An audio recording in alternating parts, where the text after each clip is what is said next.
Thank you. So we're going to begin recording now. So welcome everyone. My name is Tanya Sawyer and I am the lead planner for the Gulfton Complete Communities Initiative. And I want to thank everyone for coming out this evening to our re-engagement meeting. At this time, I want to do introductions with those of you that are gathered here this evening.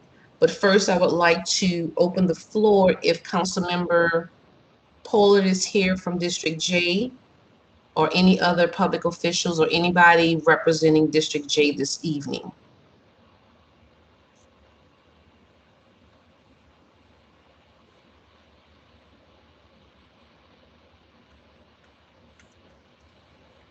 Okay. Is someone there? Hi, yes, I'm not with District J, but this is Jake Bro with State Representative Gene Wu's office. Hi, Jake, how are you? I'm well, thank you for having me today. Thank you for attending. Do we have any other officials with us this evening?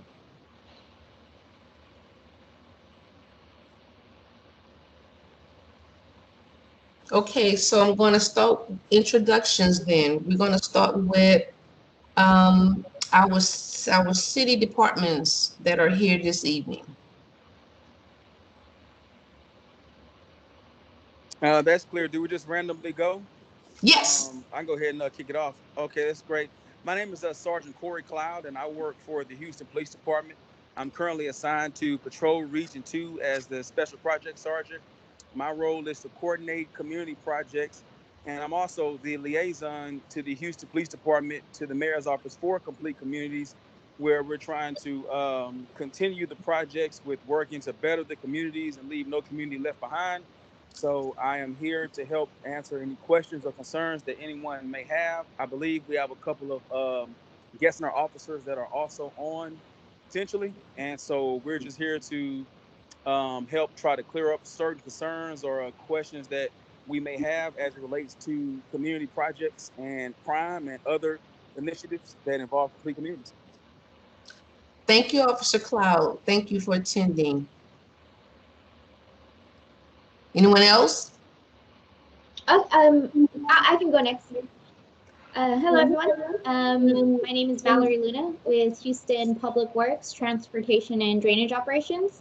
I'm also joined by my colleagues Stephen Weisenberger and Arinthia Thomas, who are also with the Transportation and Drainage Operations. Stephen and Arinthia, do you want to go ahead and do a quick introduction and announce your title?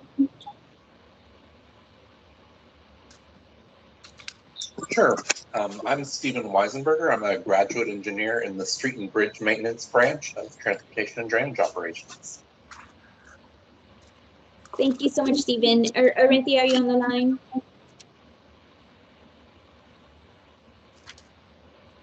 Oh, well, Tanya, you can just come back to us. Okay. Okay. I'm sorry, I was muted. This is Arinthia Thomas. I'm a project manager with TDO. Welcome. Thank you, Tanya. My name is Mike Eisner. I'm with Parks and Recreation. Over property management and park development. Thank you, Mike. I see we have. This is Daniel Clark. I'm from Parks and Recreation. I'm the planner with Facilities Management Division. Thank you. Hi, good evening. I'm Lisa Johnson with the General Services Department, and I work hand in hand with Mike and Daniel on park capital projects. Okay.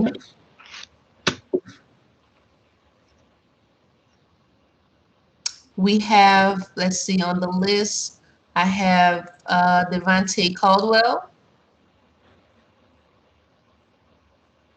Hello, I'm Devontae Caldwell with the Houston Planning and Development Department.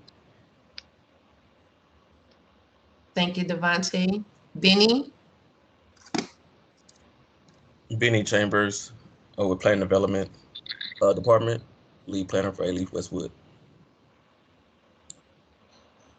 Thank you.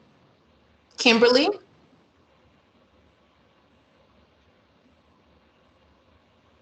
Good evening. This is Kimberly Hatter from the Mayor's Office, and I support the Complete Communities Initiative. Thanks for having me. Hello, Miss Hatter. Hey, how are you? Good. Okay, we have Lynn.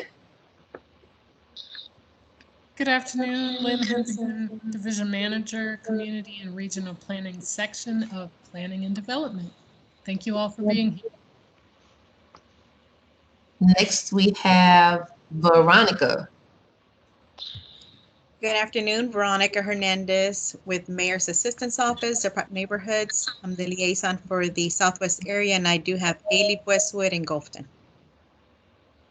Okay, Jennifer. Good evening, everybody. I'm Jennifer Osland, Assistant Director with the Planning Department. I'm glad to be here, and thank you all for joining us this evening.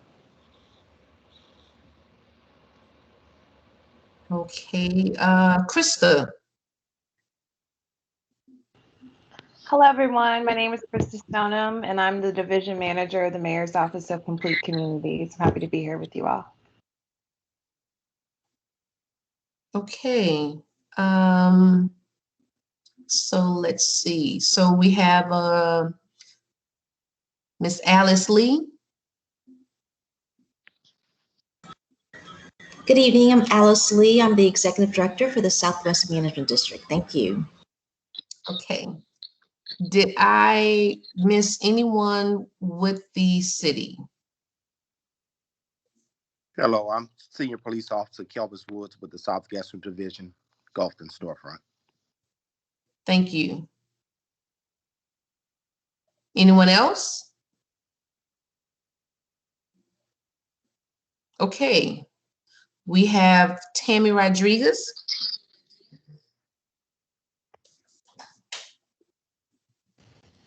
Hi, my name is Tammy Rodriguez. I am with GCAC, Gulfton Citizens Advisory Council, which oversees the Gulfton and Brayburn storefront and collecting funds and having to do the bridge between community and HPD.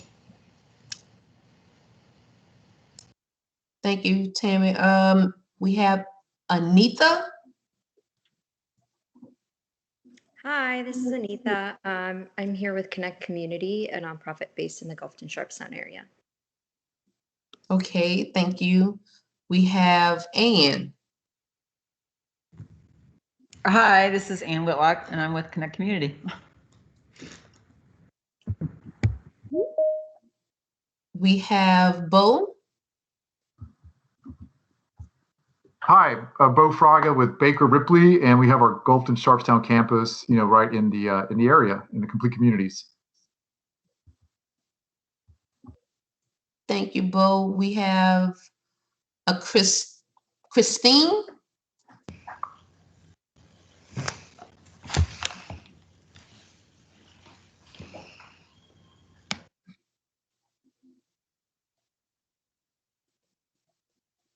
Christine, if you're talking, you're on mute. Unmute your phone or your computer. Hi, There we go. nice to see you again. It's been a long time. Sandra invited me. We were catching up and I'm like, oh my gosh, they're online. Please send me the link. Sorry I'm late. Thank you for joining, Christine. Definitely. So we have Janie.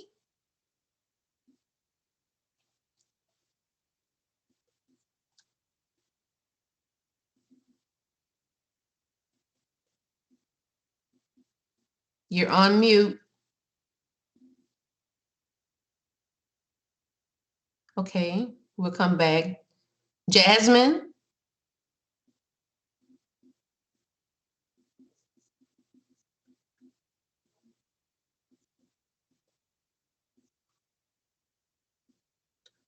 Okay. Joyce. Hi, my name is Joyce Reisdorf. I'm just a mom who lives in Sharpstown Section 1, and I'm just excited about the things that are happening across the street. Thank you for joining us. And we have Catherine. Hi, I'm Catherine with Trees for Houston, a local nonprofit who plants trees for public benefit, and I'm our projects director, and we're just happy to support complete communities in however we can. Thanks, Catherine. We have Margaret. Hi, I'm Margaret Getz with Prosalud, and I'm also with the Gulfton Super Neighborhood Parks and Recreation and Health Committee. Thank you. Sandra. Well, good evening, everyone. Sandra Rodriguez. I serve as the president for the Gulfton Super Neighborhood Council. We have Katie. Good evening. I'm an intern with the Mayor's Office of Complete Communities. Thank you for coming, Katie. We have Santa Maria. Good evening. My name is Wilfredo Santa Maria. I'm the public affairs rep for Metro for the Southwest sector. Thank you, Wilfredo.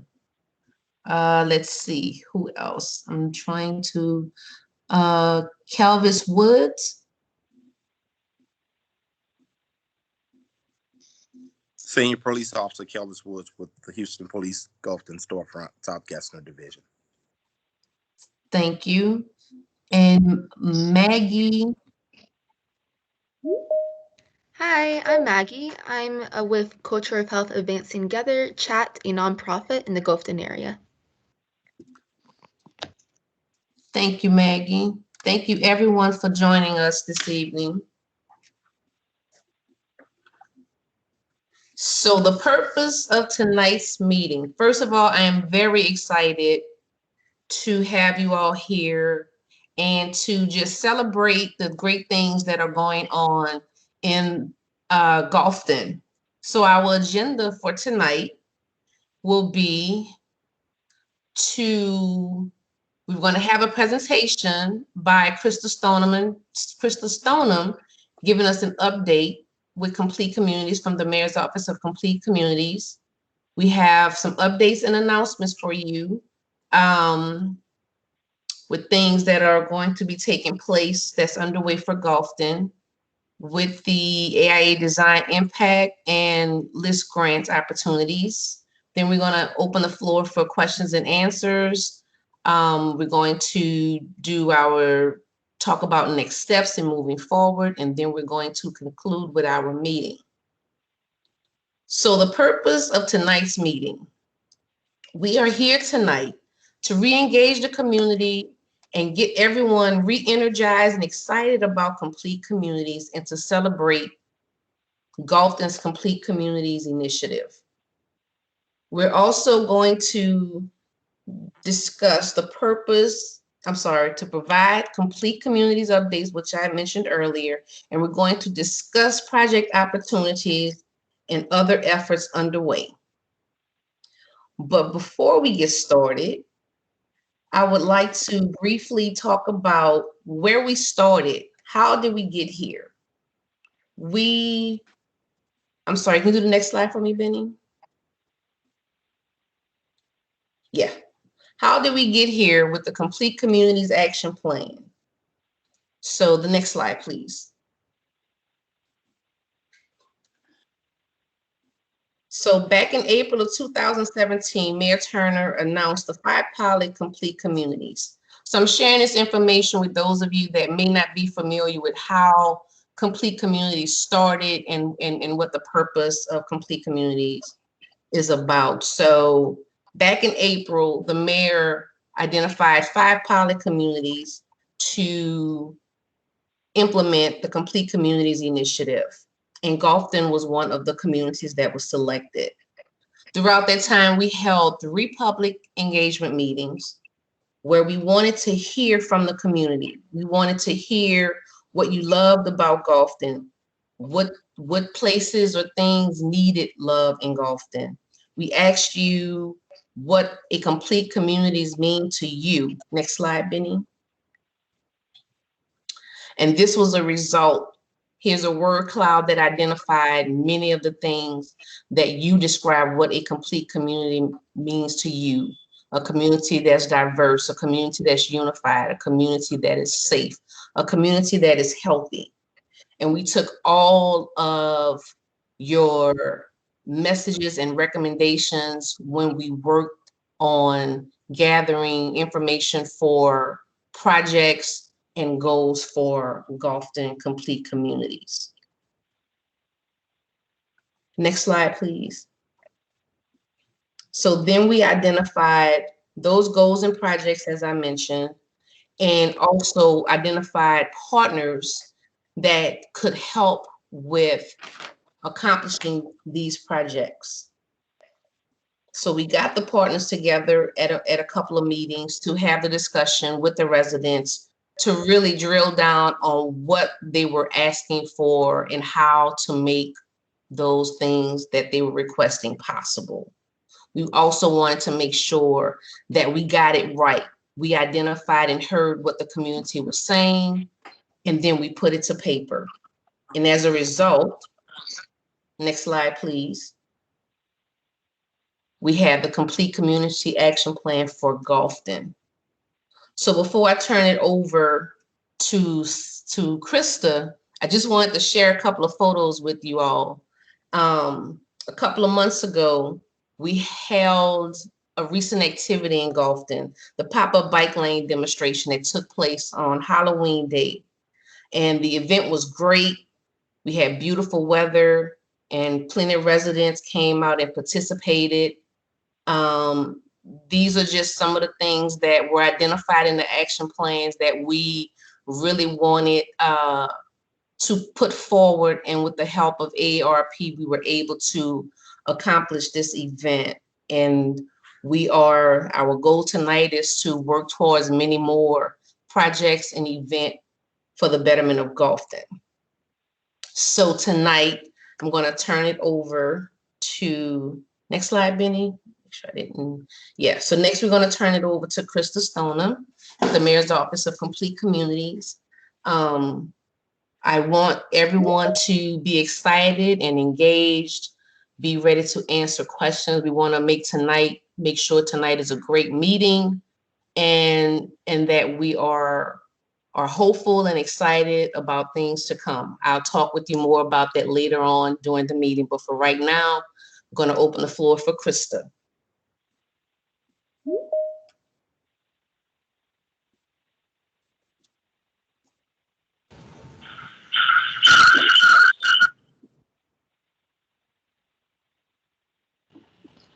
Thank you, Tanya, and everyone else. Once again, my name is Christy Stoneham. I'm the Division Manager in the Mayor's Office of Complete Communities.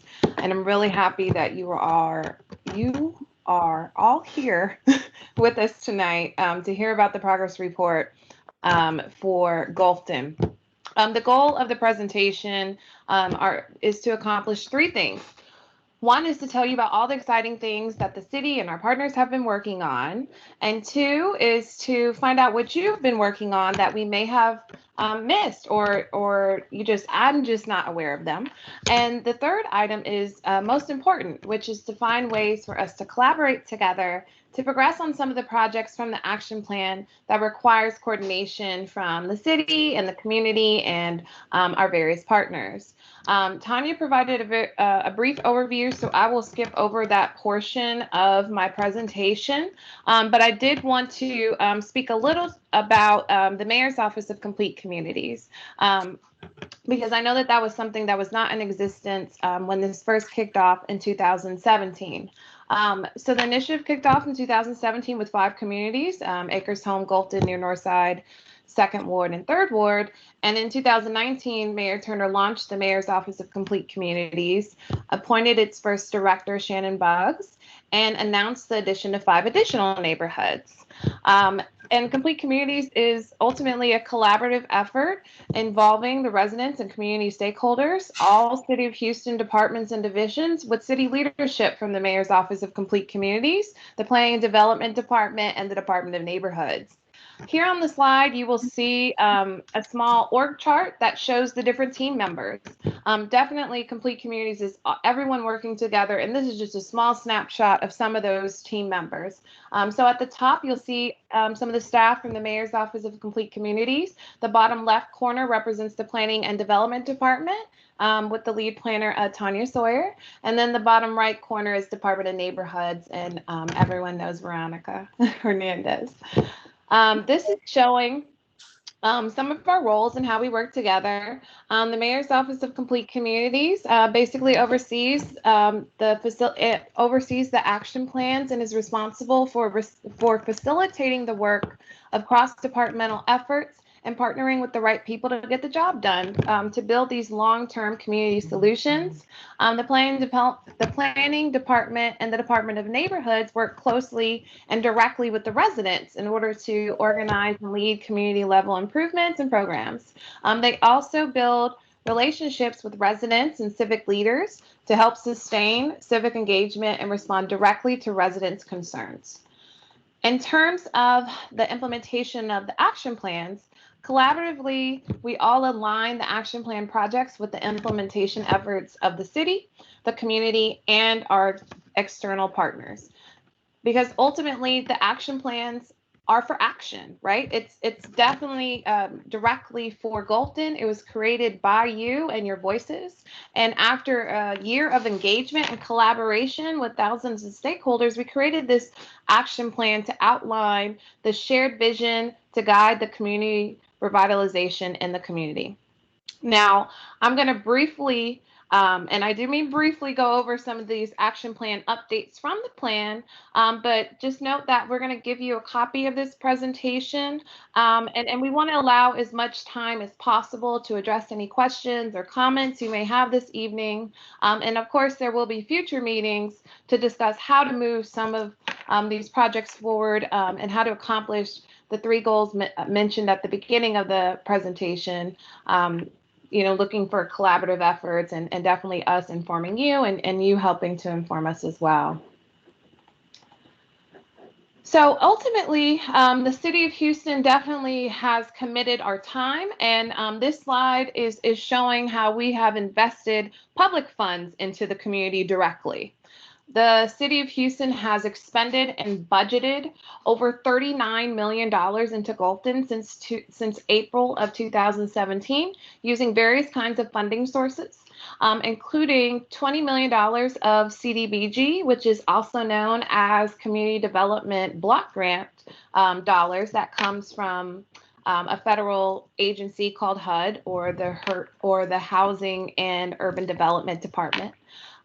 So in this chart, it basically shows the different types of funding sources, the funding amount, and then on the right side of the screen, you'll see a little short description on what it means in terms of CDBG, just like I just explained.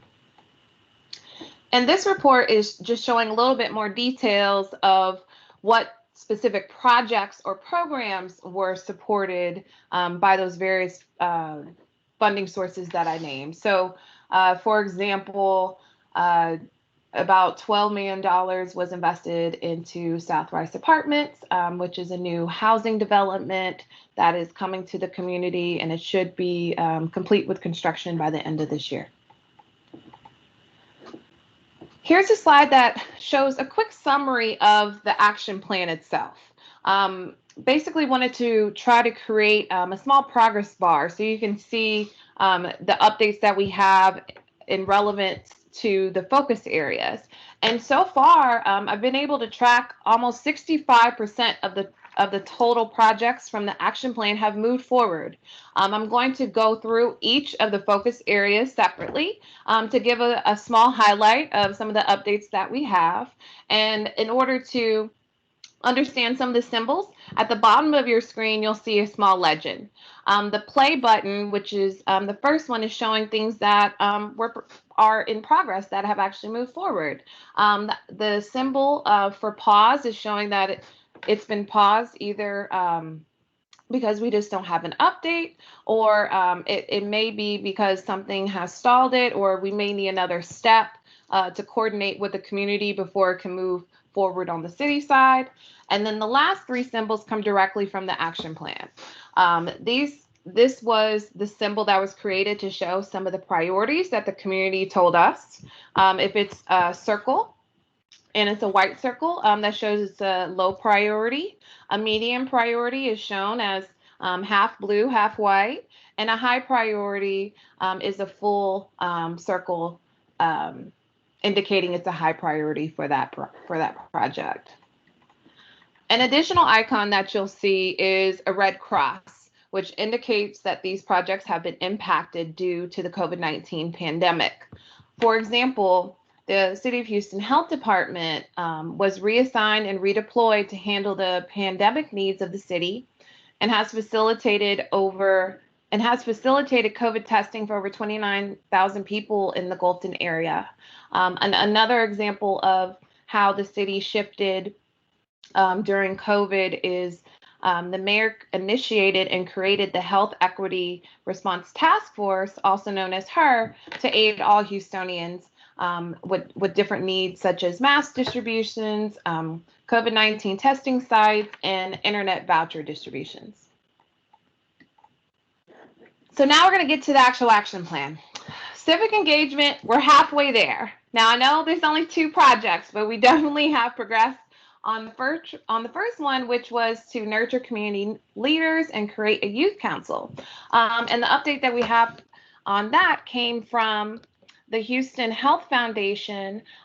They worked with local community leaders that connected with actually Connect Community to launch 3 cohorts that were trained in Gulfton from October 2017 to September 2020, where they worked with youth ages 18 to 30. It was a training program to teach them about being a leader in their community, and they also had the opportunity to implement some of the projects that they wanted to see for their community. In economy and jobs, the goals according to the action plan were to expand job training, develop tools to expand economic opportunities, and support local businesses. In 2018, the Houston Public Library opened a job lab from July 2018 to July 2019. Unfortunately, this program was put on hold because of the pandemic, but a success that did happen during the pandemic is the opening and the launch of a new job training program called HBI, or Home Builders Institute, which is a pre-apprenticeship certification that began last year, and the students ages from 18 to 30 focus on electrical and carpentry, and they also partnered with Capital Idea in order to have some of the essential skills or soft skills as well in terms of job placement assistance, career readiness, and short-term job training. Another update is in 2019, $50,000 was donated by Wells Fargo to support Grameen America's launch in Gulfton. And since then, they have helped over 1,000 people and deployed $6 million since opening in 2019. The education section. According to the action plan, the goals were to create a learning community, expand library resources, inform and educate parents, increase access to quality and affordable early childcare, and improve college resources. Now, definitely, this section received significant amount of progress, but some of that has been placed on hold because of COVID. As we all know, the schools had to transition to remote learning, and some of those programs were impacted as well. For example, the library opened a summer reading program that's now on pause, but then Some programs did shift during COVID, such as Hire Houston Youth. Actually, the application for youth ages 16 to 24 is open now. It opened last Monday, and there will be job opportunities available in the public, the private, and the nonprofit sector. Also in education, there was significant progress under the leadership of the health department. They launched a program called Basics 2 to work directly with families and small children. That program is on pause right now because of COVID. And the same thing for some of these additional programs. So for example, the Parent University led by HISD, I do believe that they may still be operational, but we need to coordinate with them on the status of some of their programs as it relates directly to the students and their families. I will, though, add that District J is working with City of Houston departments, private partners, and other stakeholders to determine the feasibility of bringing what's called an idea hub to Burnett Balin Park. The purpose is to help expose kids to some hands-on learning experiences with technology, and that's something that as we get more updates, we will definitely coordinate with the council member's office and provide them updates to you. The health section, as stated earlier, the City of Houston Health Department was redeployed in order to respond to the needs of COVID. But in terms of the projects from the action plan, there has been significant progress in terms of some of the programming and nutrition and education services. For example, they worked closely with Yes Prep and Wisdom High School in order to work with them on agribusiness and some of the community gardens. Some of that is also on pause, but definitely over 70% of the projects had progress prior to COVID, and we're hoping that things will reignite once it's safe to do so. The housing section.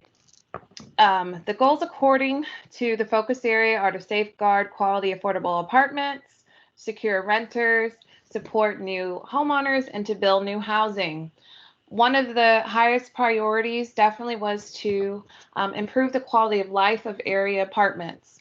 So our office actually brought on a fellow from Brown University last year to look into this. And definitely we have researched and evaluated some of our internal processes in reference to this issue. Some of you may remember and have worked directly with Kush, was his name, and definitely he helped us to identify some rooms to improve collaboration and coordination. And definitely this is something that is extremely important to us and as the city and the Mayor's Office of Complete Communities. And we are continuing conversations on how do we help to streamline some of our processes when it comes to the habitability issue. We also have what's called a Fuse Fellow right now who's focused on housing insecurity. Fuse is an international nonprofit who helps to deploy executive level assistance focused on specific issues. And definitely this is something that we've been discussing with them. So as we receive more updates on this issue, we will absolutely coordinate with Tanya to give you more updates on that.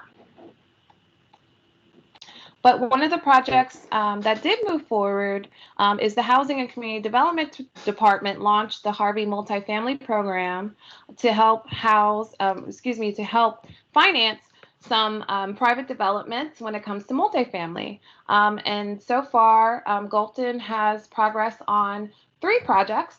One of those being Connect Community. They received $12 million in funding for Connect South Apartments, which is an upcoming development that is coming on Hillcroft Avenue. Mobility and infrastructure. Definitely, this was another high priority from the community. The goals according to the action plan were to provide safe biking routes, increase flood resilience, improve transit amenities, and to build safe streets and sidewalks. And thanks to the TERS, Public Works, the TERS has invested over $400,000 and to to bring improvements around the multi-service center. And as Tanya stated earlier, the planning department even implemented a pop-up bike lane to allow the community to get hands-on experience with actually riding on the bike lane and some of the safety measures and the signals and such when it comes to riding on a bike. Houston Public Works has also invested over $500,000 of intersection improvement funds along Hillcroft Avenue. And I'm going to allow Public Works to speak to that. So I'm going to press pause and defer to Valerie Luna. Hi, thanks, Krista. Yes, we have completed. You can see in that last section there that we have done some sidewalk improvements. We still encourage residents to visit our City of Houston website and fill out the sidewalk applications for the Gulfton area or Gulfton Complete Community, so that way we can conduct our vetting and see how much more improvements we can implement for the community. And then I also do have an update about our Hillcroft Safety Improvement Project. We are in the last, very last stages of design that we are wrapping up. Our contractor is working behind the scenes as well and obtaining the materials he's going to be using for the safety improvement project. For example, he has purchased the traffic pole that will be going into Dashwood, the pedestrian traffic signal there. So we're very excited to get into construction after our department sections have had a chance to review the final designs. Does anybody else from our Public Works Mobility team have any notes to offer while we have this moment? Okay. All right. Well, thank you so much, Chris. Oh, Stephen? Oh, sorry. I was just going to say no notes at this time. Thank you. Okay. Thank you, Stephen. Thanks, Krista. Thank you. And thank you to the team for all the great work that you're doing. Absolutely. Public Works has been extremely helpful in moving some of these projects forward when it comes to the sidewalk requests and even so much to completely redesigning Hillcroft Avenue. And that came directly from this action plan. Neighborhood character.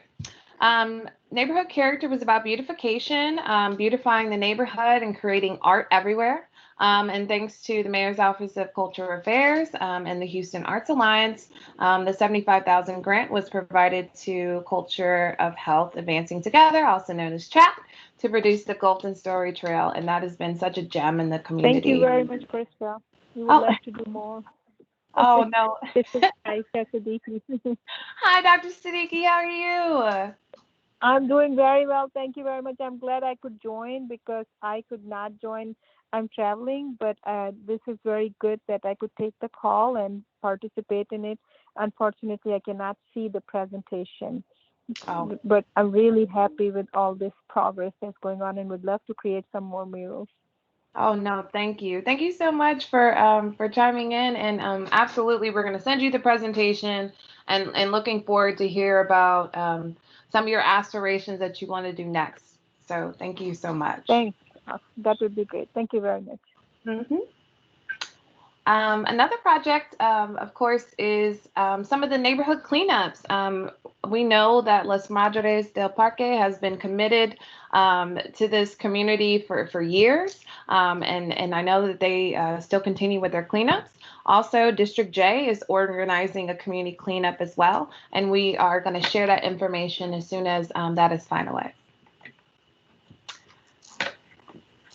Parks and community amenities. Burnett Balin Park, that is definitely another high priority that the community indicated to us. And thanks to Houston Parks and Recreation Department, over $2 million has been spent to improve the skate park, the splash pad, and electrical upgrades. I will press pause to see if Parks and Recreation would like to add anything else at this time. Hello, Krista. It's Mike Eiserman. How you doing? Hi, Mike. All right. So there's some other things that we've done as well. We have a brand new playground that it was completed here recently, and I'm pleased to report to everyone that the mayor has okayed the opening of playgrounds again on the 22nd of this month, which was a few days back. And we have this brand new playground over there that's fenced off at the moment. Well, it's only fenced off because the contractor has to have time to get over there and remove the fence. That's all we're waiting on. And then that playground will be ready for kids to enjoy. As you said before, the skate park was done, a number of years back, and then we did a complete renovation to the splash pad. There's also been $350,000 spent on lighting for one of the soccer fields, and then most recently we replaced, I think, 9 pads and picnic benches as well as part of a little program that was that we worked with the Parks Board on to get completed. So there's been a lot of activity that occurred at that park, and that has occurred at that park, and I'm real proud of seeing what's been going on over there. Of course, there's more to do, but we've put a pretty good dent in it, I think. So anyway, that's what I have for my report. Y'all have a great evening. Thank you. Thank you, Mike. I really appreciate that. Yes, there's a lot more work that wasn't reflected on the slide just for formatting and such, but absolutely the Parks and Recreation Department has been extremely committed to improving this park. So thank you so much. I do want to mention also real quick that that it wasn't just me. Oh, excuse me, and the Parks Board. I gotta thank GFD more than anybody. They've done a great job. Lisa Johnson's right in the middle of all of those projects, and we always appreciate everything she does. So I don't want to leave her out. Kudos to Lisa and her crew. Absolutely. Thank you so much for correcting me on that. This is as stated earlier, Complete Communities is a collaborative sport, and definitely we all work together hand in hand to get the work done. So thank you. The last section is about safety. The goals according to the action plan were to create a safe and secure neighborhood, support active residents, and to build strong community police relations. And in the introductions, you heard it directly from HPD, from Sergeant Cloud. He is definitely here, committed to seeing how they can help to build a better relationship with the community and to help inform about some of the programs that they do have under their umbrella. At one point, they were going more in person, but of course, because of COVID, there had to be a little bit of a pause on some of the programs and working with some of the apartment owners. But one of the projects that did progress was about addressing domestic violence. So last year, in 2020, the Mayor's Office of Human Trafficking and Domestic Violence was opened in September to help focus on services and policies to address gender-based violence. And the office has launched a partnership with Magpies and Peacocks called the Maker Collective to help create employment opportunities in the fashion industry. So definitely there's, all these different programs, and some of them were pressed on pause, but most of them have kept going during the shift. And that is the conclusion of my presentation. Once again, I was trying to quickly go through so we can allow as much time to address any questions or comments or additions that you want to add to these action plan projects that we just may not have because we just haven't been able to meet. So thank you so much for your time. Definitely myself or anyone from the team is here to address any of your questions. We have one question in the comments in the chat. Can you provide a list of all the improvements to our Gulfton Super Neighborhood Council, Health, Parks and Amenities Committee, and Madres del Parque? Can we pause and hold the questions to the end? If that's okay. Excuse me, my apologies. That's okay.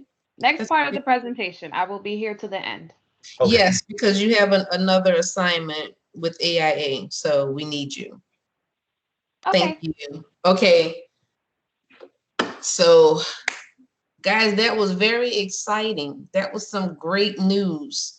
You know, my grandmother used to say, when you have ants in your pants, you can't keep still. I feel like dancing right now because it is really great to see all the great things that are happening in Gulfton. And for those of you that are asking, how can I get involved? You can start by joining the working group committee. We have several that are working right now: the housing and safety, health, parks and amenities, mobility and infrastructure. So we need everyone to get involved and be engaged and help us with these projects, because we have many more to come from the action plan to begin working on. So if there's also a project that you are interested in organizing, you can also join the neighborhood support team and participate by getting other residents involved as well. So you can visit letstalkhouston.org, but I've also included the link in the chat for you to sign up right now so you don't have to wait. So moving forward, I wanted to just let you guys know, even though we have not been physically meeting because of the pandemic, we have been working hard for Gulfton and all of our other complete community areas as well. So if you desire getting involved in community projects, we have some things for you to think about that you can participate in, and also work with your respective groups. So LISC is offering a grant to those that are interested in community projects. The deadline is September 15th, but on March 11th, Sasha Marsha held the workshop on the types of projects that would qualify and requirements, and she also provided assistance to those that needed a little help with their application and moving it forward. I have also posted the video of the meeting with the link in the chat, and also the website for LISC if you are interested in applying.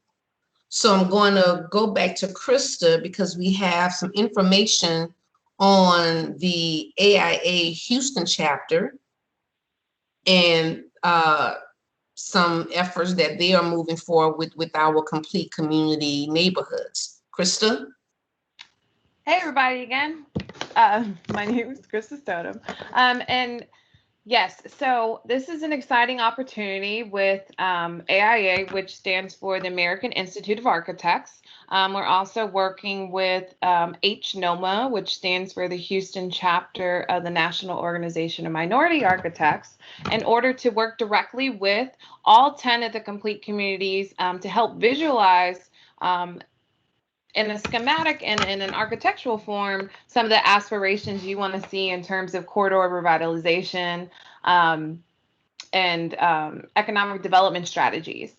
So basically, we kicked this off actually in February. It got placed on pause because of the winter storm, and we rescheduled it to April to allow as much time as possible to connect with the communities to make sure that they were aware of this exciting opportunity and event. So that link is actually available online. We will definitely send that out to you just so you can see. But the kickoff meeting was basically just to help educate and inform what is community-led design, what is a charrette, what are some of the things that architects even produce, and to inform the architecture community the importance of involving communities in your design decisions. So meeting 2 is actually going to take place on Saturday, April 10th. This is going to be the direct workshop with the architects and the communities. So you can tell them what you've told us about complete communities and about your community and some of the things that you wanted to see. They have the action plans and some of the projects that are listed, but definitely we encourage and welcome your participation for that. The third meeting that will take place will be on April 24th, which is the presentation that they will actually provide to you, basically showing, oh, excuse me, Sandra, I'm sorry about Community Service Day. Okay, well, definitely the 24th is going to be the opportunity for the presentations to be made to you about some of the things that they heard and the reflection of those drawings back to you. So thank you so much, Tanya. Thank you, Krista. This is also a great opportunity because how many can say that they've experienced designers and architects coming to the community and providing or requesting input for the community to see what you want to see built in your community instead of just building it and it's there. So this is a great opportunity for all of our complete communities areas to share in this Design for Impact workshop. So I'm hoping everyone can attend. I would like to also mention before the pandemic, we were trying to schedule workshops with IEDC to come to Gulfton. And for those of you that are not familiar with IEDC, it's the International Economic Development Council. And they are a nonprofit organization that is out of Washington, D.C. that serve the economic development profession. So they all work, their work is focused on increasing businesses, retaining and expanding jobs that facilitate growth, improving visual character, increasing workforce development, reducing gaps, and provide a stable tax base. I am happy to announce that we are rescheduling that meeting for May. A date has not been confirmed, but we know that it will take place in May. So if you know anyone that's a business owner or economic development, investor, realtors, anyone that has experience with economic development, please share their information with me so we can invite them to that meeting. I have also shared the link for IEDC for those of you that want to gather more information on the chat as well. And I totally forgot, but I would like to capture all of you that are here tonight at this meeting. We have a meeting sign-in sheet. The link is also on chat for you just to sign in because we want to know who's here tonight and who we need to reach out to make sure that everyone has the opportunity to share with the information that we're providing and also work with us on this initiative for complete communities in Gulfton. So here's the best part for me. So what better way? Tanya, may I? I'm sorry. That's Lynn, I'm sorry. Yes, it's Lynn. I just want to interrupt a second to say there are tentative dates for the IEDC. Okay, great. Yes, so I'm sorry, I'm looking at a different area. So yes, you're right on May. My apologies. Oh, okay. Okay. So as you all can see, there's a lot going on, and we really encourage everyone to participate and sign up for the working group teams and volunteer and just let everyone in the community know what's going on. So what better way to get the momentum going and getting people engaged again than a community project? So I know that there's a cleanup that's taking place in April with District J, but an even better project that can provide immediate results besides the cleanup, that is great, and it serves with an immediate impact in the community. So what other projects can we do that will provide immediate results? Yes, I'm talking about a tree planting project. So tonight I have Catherine Newton here with Trees for Houston to share some information about Trees for Houston and some other upcoming events that they have going on. And then I'll come back and let you know what we need to do to move forward with this project. Catherine? Hi, Tanya. Thank you so much. Yeah, so as it was mentioned, we, especially during COVID, have really been relying on trying to impact the community with doing free tree giveaways. We've done tens of thousands of trees so far this year, giving away free trees to the community. And it's been a really great opportunity to just engage with each individual and, you know, because it's been a weird year, but on the norm, we do plant around 20,000 trees a year, all through volunteer efforts, and also just in other partnerships with other, you know, green partners like Memorial Park, Houston Parks Board, City of Houston Parks and Rec, all of them, and even management districts, the city council members. You know, we're trying to work with their chief of staff of trying to figure out how we can do more tree plantings and do more tree giveaways for the communities. So on April 17th, we will have a free tree giveaway at our future Trees for Houston's actually future home. It will be on 34th, 2001 West 34th Street. That'll be April 17th from 10 to noon. And we're going to be giving away 1,000 free trees to the community. So, you know, just because it's, you know, in the Timber Grove, Garden Oaks area, we have people driving out from Wharton, from Santa Fe, Texas, to really, you know, it's been a really neat program. So I know that as Trees for Houston is a proud supporter of the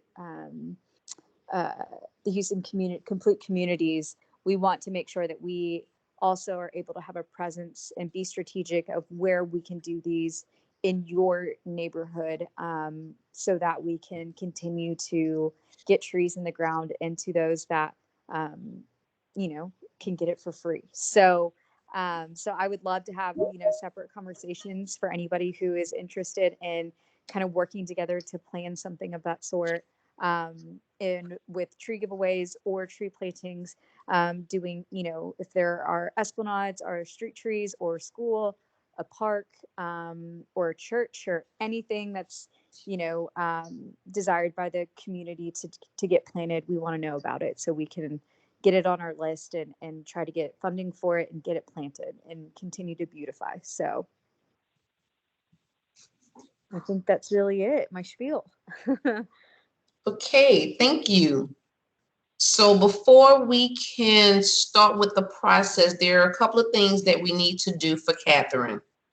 So I've created a survey the link is also in the chat for you to help identify with the location or areas to plant the trees.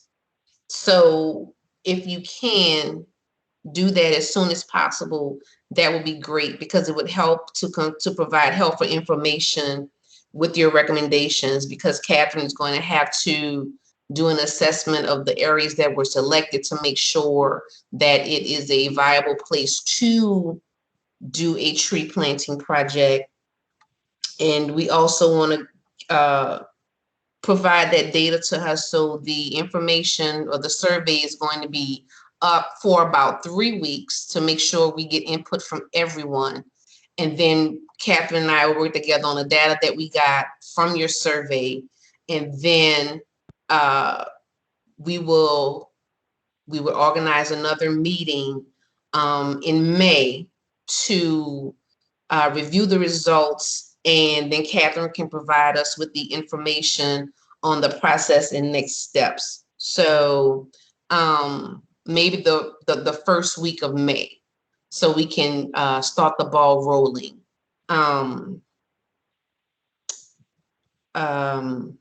If that's okay with everyone, then I can proceed and put that as our next meeting date, unless we have any objections to that date. Any objections?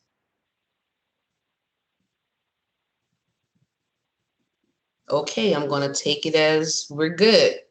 Okay, so now I'm going to open the floor for questions and answers. And if any other people that are here tonight have any announcements that they would like to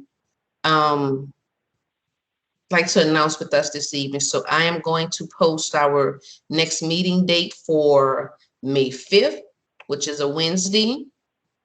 And we are going to move forward from there. So at this time, are there any questions?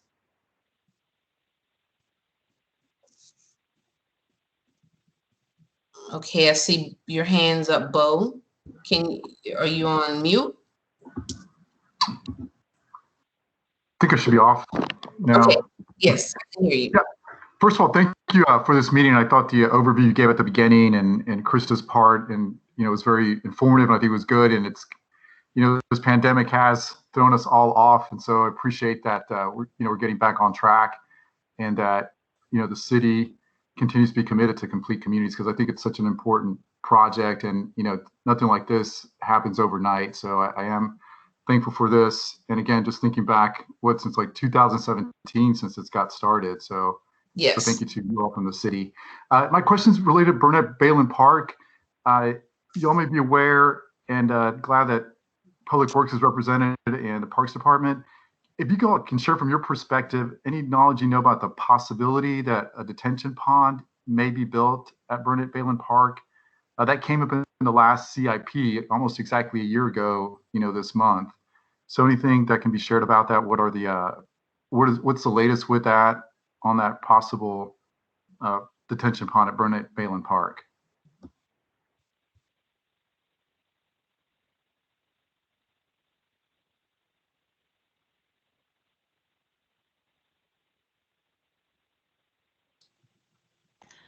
Anyone from Parks? I'm sorry, I think.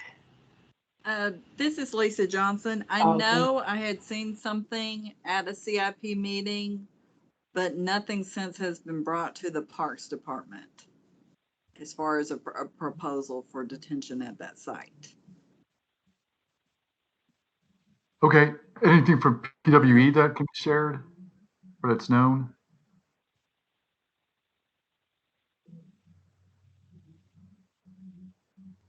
Yeah, we also don't have any updates on improving the detention around there either. Okay, I know it's a concern of the community in general. Want to make sure that if that is done, or just want to make sure the park is still can be used and so forth. So I know we brought it up to the council member at a previous super neighborhood meeting, so we'll continue to be engaged in there. But I appreciate hearing from the two other departments just what the latest is. So again, I think the pandemic has thrown everything somewhat off track. Yeah. But again, just appreciate hearing. Bo, to be clear, that is county property, not city property. So okay. There's another layer. All right. Yeah. Thanks for also making that point.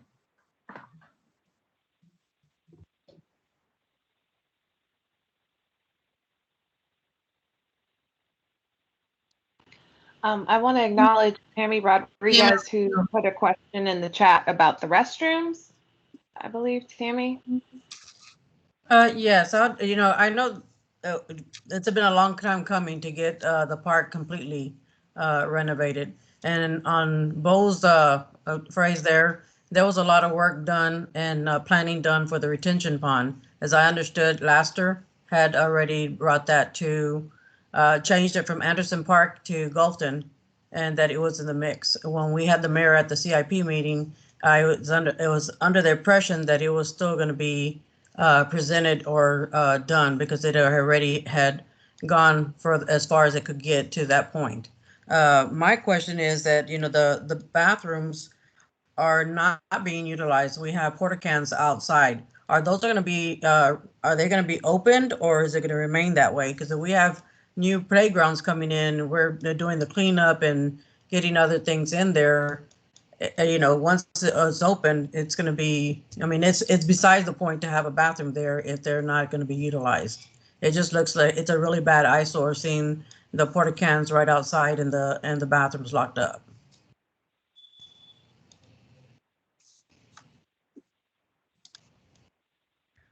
Hi, Tammy. I seen another comment. You asked for contact information. Yes. Whose contact information are you requesting? Oh, it was for the trees. The trees for Houston? Okay. Yes. Sorry. No problem. So I'm not sure if either Daniel or Lisa can speak to that. If not, then definitely I'm happy to coordinate with Parks to try to get you a response, Tammy. All right, thank you. Mm-hmm. Krista, I will work with you as well, but yes, that's more of an operational, and I don't know the conditions of the facility.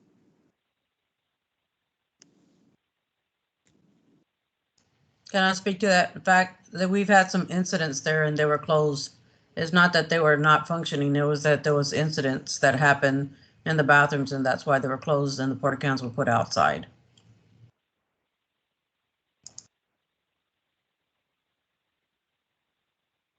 Okay, thank you. That's very helpful. Absolutely, we'll work with Lisa and the rest of the team to try to get some more information on that.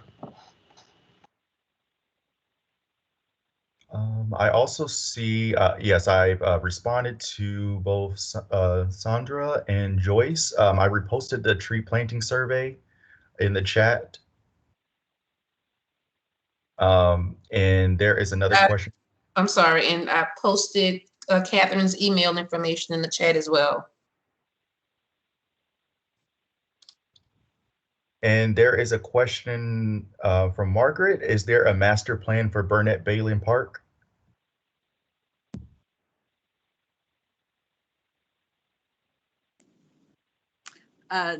No, there is not a master plan for Burnett Bailey Park. That would be a great item to have.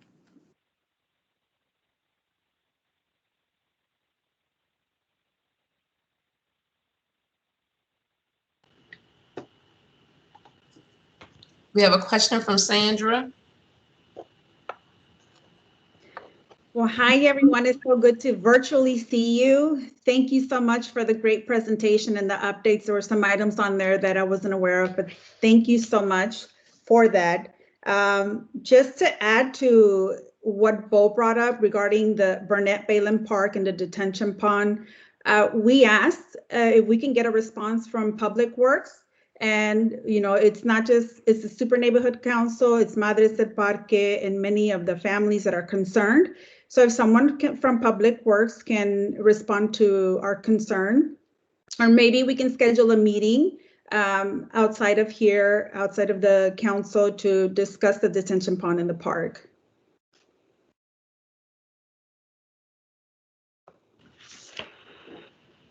Thank you, Sandra. Definitely, I'll coordinate with the Public Works team to look into that a little bit more. We're just not prepared to update you at this time. No problem. I understand. Thank you. And just a comment, Miss, who was it? Dr. Getz. Dr. Getz asked a question about the master plan, if we had one, and we had already asked Councilmember Pollard's office, and we know we don't have one. So the Health, Parks, and Amenities Committee within the Gulfton Super Neighborhood Council has been discussing that, and hopefully we can work something out within that committee to build that master plan. So just wanted to share that. I'll also add, now maybe it may not be as comprehensive as the master plan, but maybe that's a good opportunity for the design workshop as you're working with the architects because ultimately, you know, we just help to tell the story, but they're responding directly to you. So absolutely, that's a potential opportunity to at least initiate some of the things that you wanted to see visually. Yes, thank you.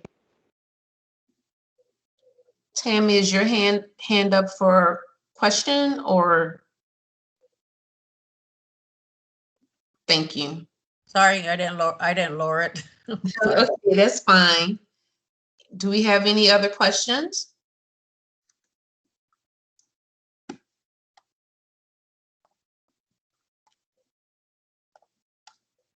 Maria?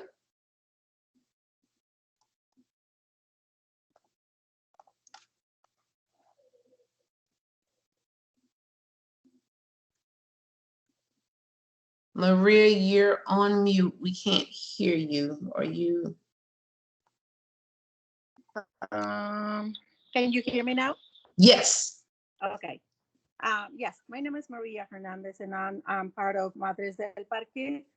And thank you, Tammy, and thank you, Bo, and thank you, Sandra, for picking up about the detention. And I do have a question about the park department, and I want to thank you all for the new addition with the playground. But we recently were in the park. We noticed that there's not enough around the playground. So my question is if there is a plan to add more lighting around the park and around the playground.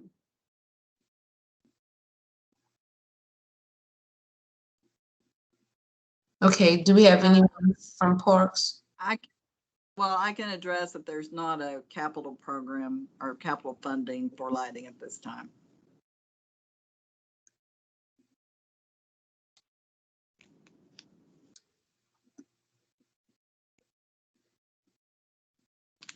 Okay, Maria, did you hear? Yes, yes, I hear. Okay. I think this is a good opportunity for as Ms. Rodriguez mentioned there, it's a good opportunity to create a master plan to bring up more improvements into Burnett Bayland Park. Thank you. You're welcome. I see Tammy, your hand's up again. This time I raised it. Okay. I have a question. On one of the slides, y'all mentioned that there's going to be new sidewalks and the tiers money that are sidewalks for Baker Ripley and in front of the multi-service center. It was one of the quick slides that went by, but I did get a chance to see that. According to the TERS budget, there were planned improvements around the multi-service center. I would need to go back to look for the specific year, but yes, that was according to the TERS budget. Okay, so my question is that, since we built the multi-service center there, as y'all know that, we have, just that approved the Connect Communities, the apartments. We have Baker Ripley and we have Legacy that look awesome. They look really good on that street. But our multi-service center lacks a lot of improvement itself. So I do want to bring that up, that it is embarrassing for our city building in between these nice buildings to go down. A new paint job, new flags. I sent in a request a while back that I was traveling there at night, and it was, kind of an eyesore now on that street. And I would really, really like for that to be upgraded. The kitchen is not working. I mean, it's just so many things that it has fallen to the wayside. So I would really like to see that in the master plan for into the complete communities for it to be revitalized. And the other thing is that on the parks end, and I don't mean to be redundant, but I've been in the neighborhood since 1992, and it's always been a challenge. Over the years, I've seen so many other parks be renovated. I've seen things shifted to other parks that are around us, not in Gulfton. Gulfton seems to be the one that's left on the downside, that where, if there's no voice, it just feels like people think that there's nobody speaking up in Gulfton and it's okay to run over us. And that's how I feel it is. So I need to see, do we need to go and put in through the CIP and ask for additional lighting? Additional lighting has been always a capital improvement item that I put on books, every 5 years. And it was just like that park is big. So they decided to take that retention pond. Yes, I know it belongs to Harris County, but it is right now until 2026 is the city of Houston. So hopefully the retention pond won't come in until after the city is up. But while the city has it, and can y'all both collaborate and see if I can get funds from the county since y'all renting it or running it? I'm just not sure how it works to get that in there, because right now, if you're putting new playgrounds in, you're putting new upgrading it, and you don't have any lightings, what serves the purpose if they can't use it? If by 6 o'clock, look, it's already dark. So that means that everybody has to go home by 6. So I just don't think that it's fair. I think that that's something that they need to reconsider and bring that, since that is the only park in a 4-mile radius that serves, and I would say, by knowledge, being in the apartment industry for 35 years, that we have close to 80,000 residents in a 4-mile radius that we don't have any lighting and one park in our area.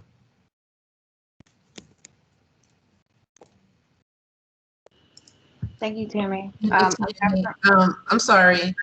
No, go ahead. I'm sorry. Valerie, were you holding your hand up to speak or?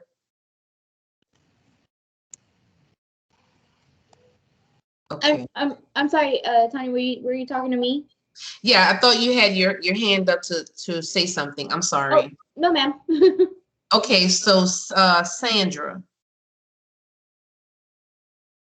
Yeah, so I want to add to what Tammy spoke about regarding the multi-service center. I remember when I was the program manager there overseeing the day-to-day operations, in one CIP meeting one year, and with our GSD division manager, we had some improvements slated for 2021, 2022 for some improvements. I don't know if there's a way that you all could provide us an update on that. I know they were going to be pushed back because of there was something that happened and they pushed it back a year. I'm sure with the pandemic, they're pushing it back. But if you all can investigate and find out what happened to those CIP projects. Absolutely happy to coordinate with the General Services Division to look closer into some of the requests that were made and some of the history of what you mentioned in terms of the CIP project. Absolutely, I can do that.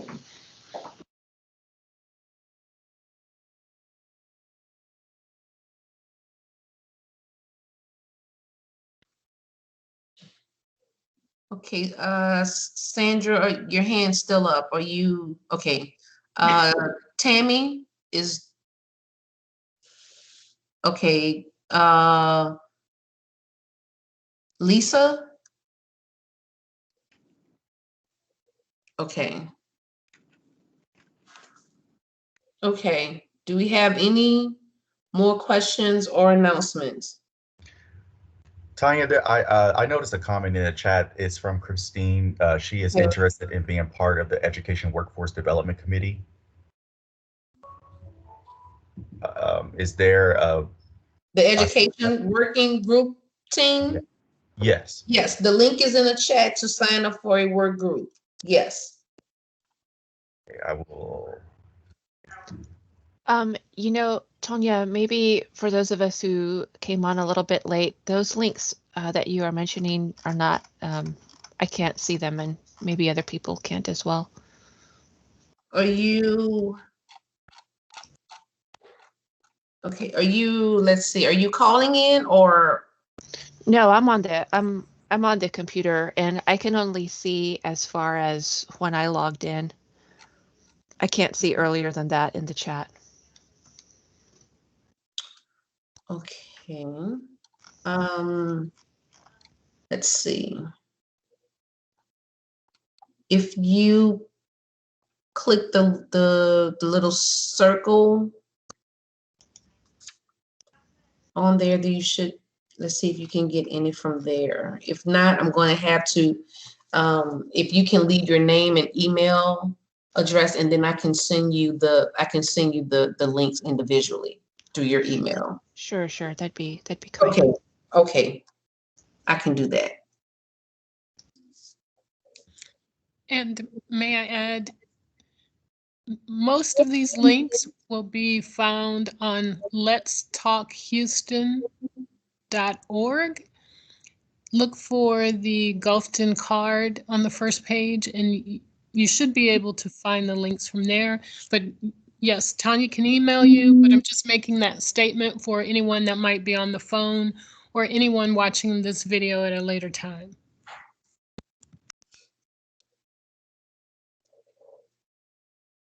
Thank you, Lynn.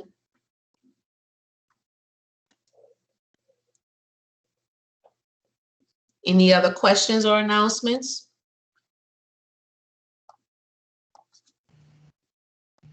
Speak now or forever hold your peace.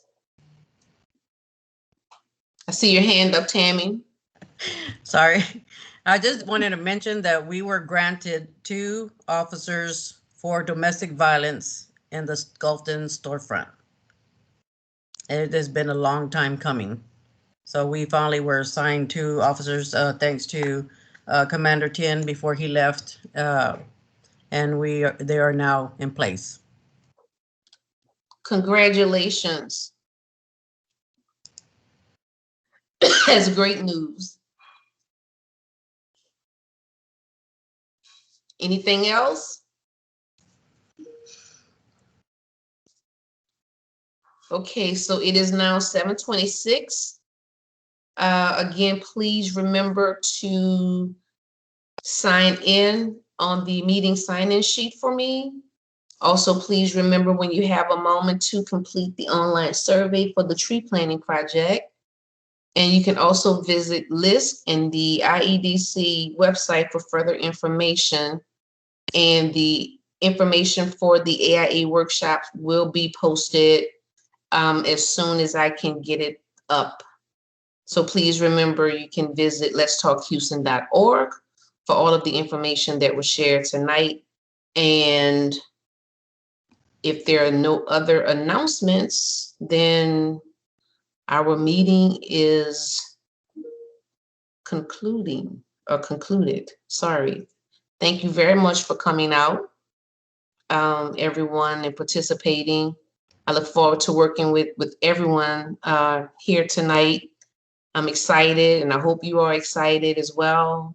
We have a lot of great things moving forward in Gulfton, and we just want to make sure that we get every person, every community stakeholder, every resident that is interested and want to continue to work with us to be a part of this. So please, as I send out information, if there's someone that you know that should be a part of this, please share the information with them by email. I'm sorry, I had a question.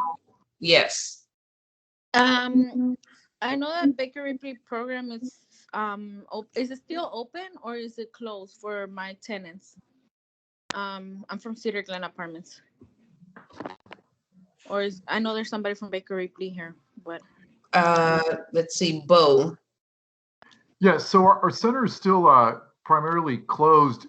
We are open for some programs, like our charter school is open to some capacity, and then for the tax centers, we are open it's by appointment, and then the clinic there, the Legacy Clinic, is open and functioning as it should. But most of for most of our programs that we had before the pandemic were actually closed.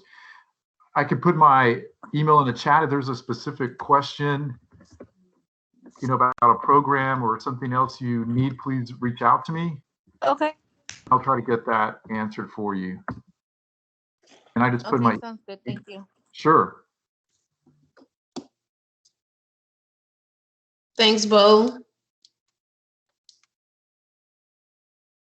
We have 1 minute left. Do we have any more questions or announcements?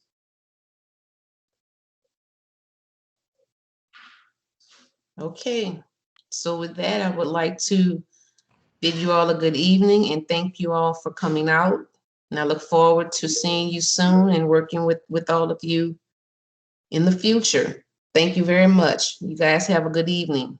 You too. Thank you. Thank you, Tammy. You're welcome. Thank you. Bye, everybody. Bye, everybody. Bye. Have a good night. Good night. Bye.